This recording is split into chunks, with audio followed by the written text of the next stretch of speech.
Bonjour, donc là ce qu'on peut voir c'est le projet que j'ai fait aujourd'hui, donc c'est un Joule Thief clignotant sans condensateur puis l'utilisation d'un transformateur de four à micro-ondes pour les bobinages jaunes.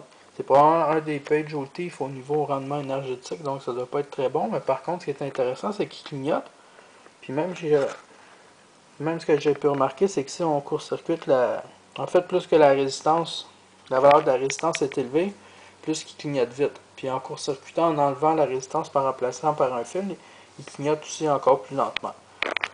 Donc, comme je disais, c'est la variation d'octave du cube, donc c'est ça que j'ai fait. Dans le fond, le retour de l'électricité de la diode est retourné à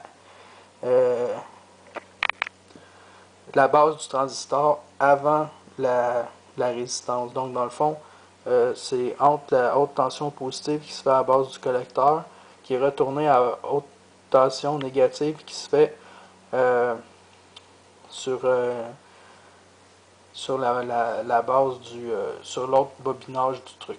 Ce qui est intéressant, on voit ici que les clignotes. Ce qui est intéressant, c'est que j'ai placé une boussole à côté du Joule Thief pour montrer euh, le champ magnétique qui émane du transformateur de micro-ondes. Donc, on voit que le Joule Thief clignote et la boussole elle tourne sur elle-même. Donc, c'est sûr, tout dépendant de où on place la boussole, elle peut arrêter de tourner, mais quand on la place juste à une bonne distance, donc elle tourne comme ça à vitesse constante, donc c'est quand même drôle.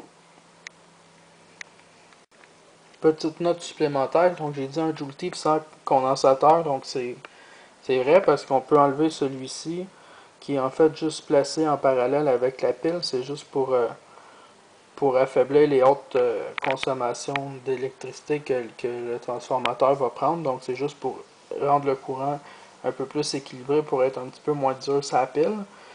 Donc ce condensateur-là, je l'ai rajouté tantôt, mais ça fonctionne sans condensateur, ça clignote quand même, parce qu'en général, pour que ça clignote, il faut mettre un condensateur en parallèle avec la résistance, puis dans le cas ici, il n'y en a pas. Donc ce petit condensateur-là, c'est juste pour aider à ne pas épuiser la pile trop rapidement. Donc c'est juste pour mentionner ça, étant donné que j'avais dit un Joule Thief sans condensateur, qu'on en envoyait un, donc c'était pour donner l'explication.